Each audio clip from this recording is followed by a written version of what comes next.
What's up, Colts Nation? I'm Lawrence Owen. This is Colts Law, and today we're just going to sit here and discuss if Jim Irsay and Chris Ballard has this team going in the right direction. Are they building this team to win, not just regular season games, but into the playoffs, get to a Super Bowl sometime in the near future? Okay?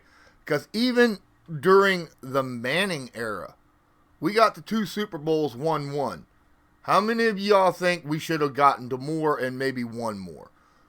The Luck era, guaranteed 2 or 3 Super Bowls.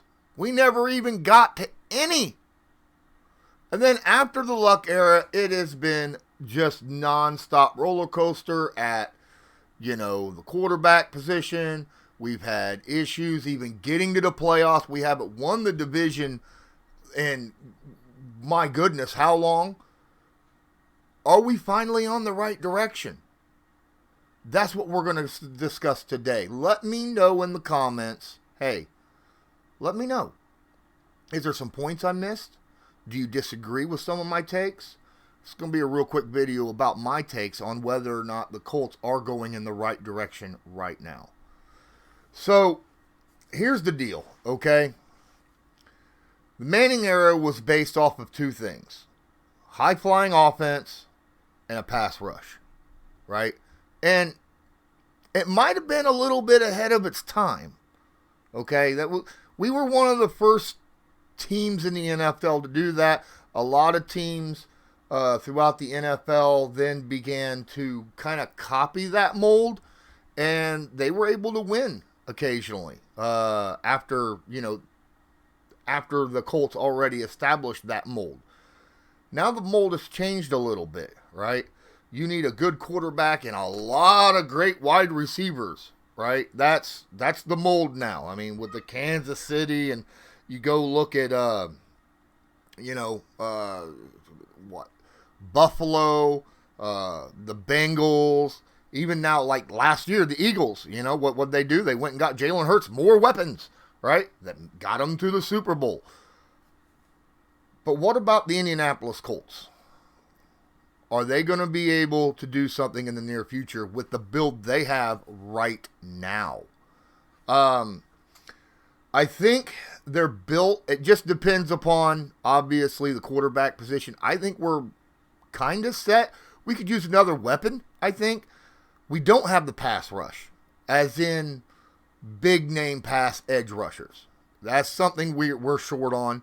Now, obviously, we took a hit this past season at the cornerback position with Gilmore requesting a trade, with Rodney McLeod leaving, with Isaiah Rodgers being suspended and then released. So our defense on the secondary, we got some building left to do there. Will the rookies fit in? I don't know. We'll find out. We may have our starters. We got to see through playing time experience if those guys can step in and be the roles that hopefully they will become. But I want to go towards the offense specifically. Are we built to win with this offense?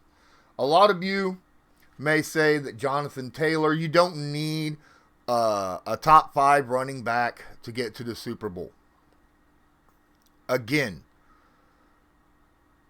molds are created, right? Molds are created. You got to be ahead of the curve when it comes to getting to the Super Bowl. You can copy a mold for so long, and then teams adjust.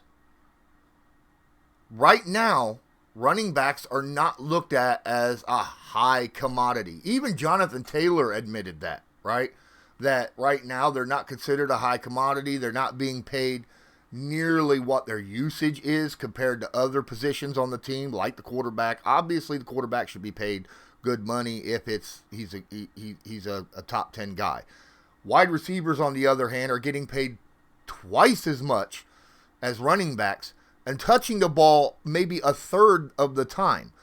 Right now, teams are going with 2 running back systems rather than, your bell cow running back. And quite frankly, when it comes to a running back, I would rather have a superstar at running back and have extra good running backs behind him like the Colts got right now. I mean, we went out, we drafted a guy who looks like he's going to be pretty solid, right? We got Moss on the team. We still got Deion Jackson. We got a running back core. But while Jonathan Taylor's on the board, he's still a game changer, period. He's one of those top 5 game changers that you give him the ball, at any moment, he could change the entire course of a game.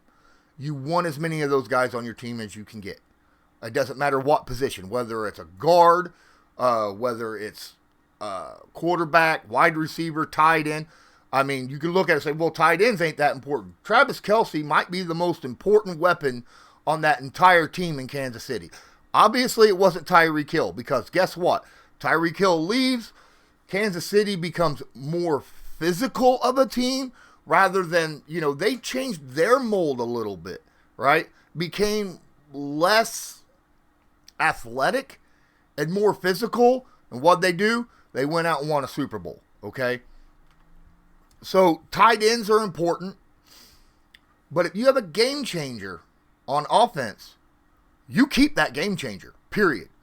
And that's how I feel about Jonathan Taylor. You got to keep him and use him as well as you can. Now, obviously, you need that rotation so that he's not playing every single snap of the game, so he stays healthy throughout the whole game. That way, in the fourth quarter, if you need to hand it off to him and you only got a 1-score lead against the New England Patriots, he could rip one off for 72 yards and a touchdown and seal the game for you, right? That's the kind of thing that a Jonathan Taylor will do for you. And he could do that, and these game changers will do that, whether it's regular season or postseason.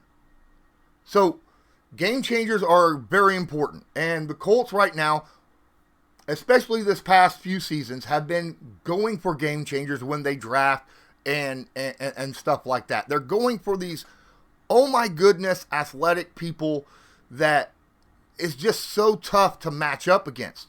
Whether it's tight ends, which don't get me started, right? We got like 5 or 6 tight ends that are very difficult to match up against. We got wide receivers. We got Alec Pierce, who's a big guy who get down the field and out-jump people. We got Michael Pittman Jr., who is a big guy and will out-muscle any cornerback to get to the football, right? We just got Josh Downs, who apparently, we have yet to see it because, he's been kept off the field due to his injury, but hopefully he's that guy that can get out there and just find open spots for the quarterback. And then let's not even talk about the quarterback, okay? Look, because I'm going to right now. I don't care. Look, Anthony Richardson does not have to be Patrick Mahomes at quarterback or Josh Allen. Actually, he'll be more like a Josh Allen, right? Allen's not 100% accurate, right? He's not out there, you don't have to sit here and close your eyes or look off and throw in a different direction or something, make crazy plays, or Joe Burrow and make crazy, throws. You just got to be somewhat accurate, all right? You got to be able to make completions. And then when your feet, that's important, right? Being able to move in the pocket, that mobility, that's going to be huge for him. In order for him to be successful in the league, he needs to stay healthy. And the biggest deal on that right now is the offensive line.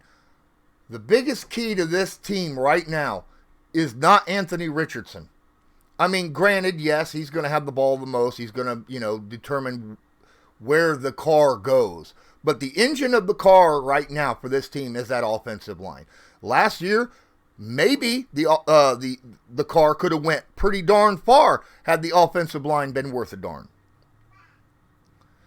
And you can't just be complacent when that engine is not performing well.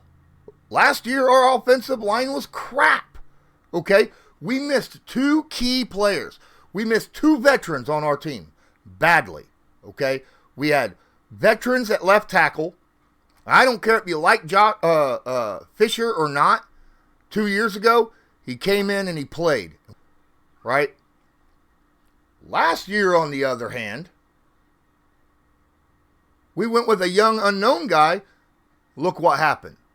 Mark Glowinski, when he was here, our offensive line was solid, right? All the way across, was considered the best in the league with Mark Glowinski on the team. All right, he leaves. Fill in with Fisher because Costanzo left. We're still a top 5 offensive line in the league.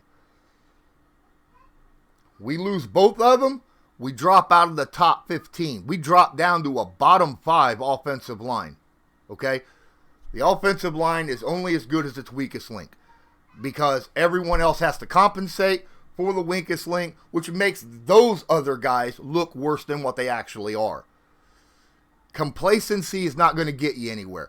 Kansas City had that Kansas City didn't sit on their laurels and was complacent when they played against Tampa Bay, and Tampa Bay made their offensive line look like paper mache in the Super Bowl. No, what they do? They went out and spent money. They spent all the money in the world. They went and used their draft picks, everything, went out and got a really good offensive line. What they to get them? Oh, yeah.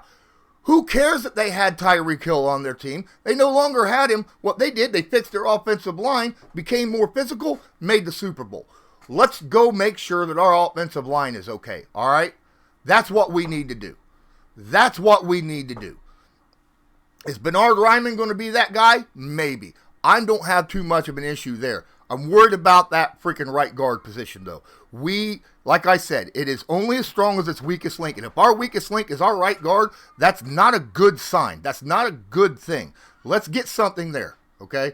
We get that fixed. I think this year, the Colts could turn some heads. Would I say that they'll make the playoffs? Not necessarily, but turn some heads. Because right now there's a lot of people, most people out there that are professionals that are out there trying to say that the Colts are going to be the worst team in the league. Number 32nd. They have the worst roster. I mean, my goodness, I looked and was it CBS that had the Colts as the worst roster in the NFL? Are you kidding me? We have so many Pro Bowls and All Pros that were on there just 2 years ago. We've got 7 guys on our team from 2 years ago that were Pro Bowlers / All Pros. Don't give me no crap that we got a bad team. We got a pretty solid team. We're just weak in key position. In a single key position. Now, obviously, quarterback, that's a big deal, right? Rookie, a lot of question marks around him. But it's that offensive line. Fix that, and that's our key to success. Do you agree with me? Do you disagree with me? Let me know in the comments. And until next time, I'm Lawrence Owen. This is Colts Law. And as usual, I want you to have a good one.